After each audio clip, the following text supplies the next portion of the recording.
Hello mga ka-fishing! Welcome back sa aming channel. Ayan, sa isang araw na naman po ng aming adventure dito sa dagat.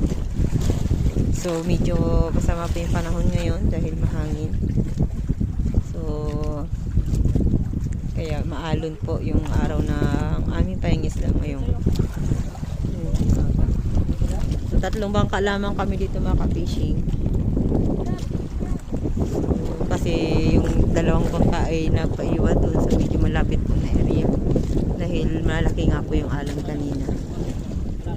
Okay, so mga ka-fishing, kahapon po ay naglaot kami, so hindi lang po ako nakapag-upload, pero naka 85 kilos po kami kahapon.